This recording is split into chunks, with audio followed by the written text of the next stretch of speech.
آج کل مچھروں کو مارنے کے لیے جدید آلات دستیاب ہے اور ان کا استعمال کیا جاتا ہے، تو ان آلات کے ذریعے مچھروں کو مارنا کیسا ہے؟ دیکھیں، پہلی بات یہ ہے کہ مچھر چونکہ موذی جانور ہے، لہٰذا اس کو مارنا بالکل جائز ہے، لیکن یہ بات ذہن میں رہے کہ جب تک ان کو مارنے کا کوئی اور طریقہ موجود ہو، ان کو جلانا جائز نہیں ہے۔ اور جہاں تک بات ہے جدید آلات کی، تو دیکھیں ان میں سے بعض وہ مشینیں ہیں جن کو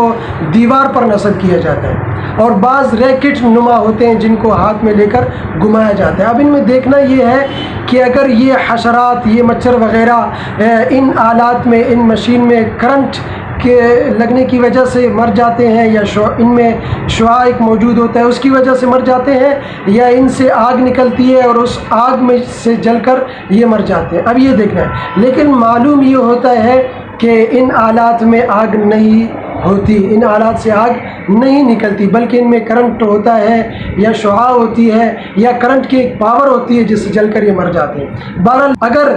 ان آلات میں کوئی آگ نہیں ہوتی بلکہ ان میں موجود کرنٹ کی وجہ سے یا شعاع کی وجہ سے جل کر مر جاتے ہیں، تب تو ان دونوں آلات کا استعمال بالکل جائز اور درست ہے۔ اور اگر ان سے آگ نکلتی ہے اور اس آگ میں جل کر یہ مر جاتے ہیں، تب ان دونوں کا حکم الگ ہے۔ دیوار والی مشین جو دیوار پر نصب ہوتی ہے اس کا حکم الگ ہے، اور جو ریکٹ نما مشین ہے اس کا حکم الگ ہے۔ جو دیوار پر نصب ہے اس کا حکم یہ ہے کہ اس سے اگر آگ نکلتی ہے اور اس آگ سے جل کر یہ مر جاتے ہیں، تب بھی اس کا استعمال بالکل جائز ہے، اس میں کوئی مذائقہ نہیں، اس لیے کہ لوگوں نے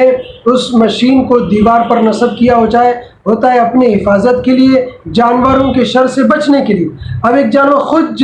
وہاں جا کر اس آگ سے جل کر مر جاتا ہے، تو اس میں دیوار پر نصب کرنے والے کی کوئی غلطی نہیں ہے، تو اس کا استعمال بالکل جائز ہے۔ اور وہ آلہ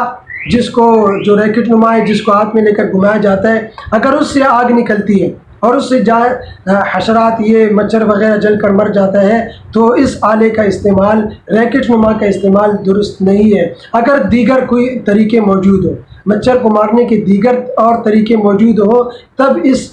کا استعمال درست نہیں ہے، لہٰذا بہتر یہ ہے کہ اس کا استعمال نہ کیا جائے، بلکہ دوسرے اور طریقوں سے مچھر کو مارا جائے۔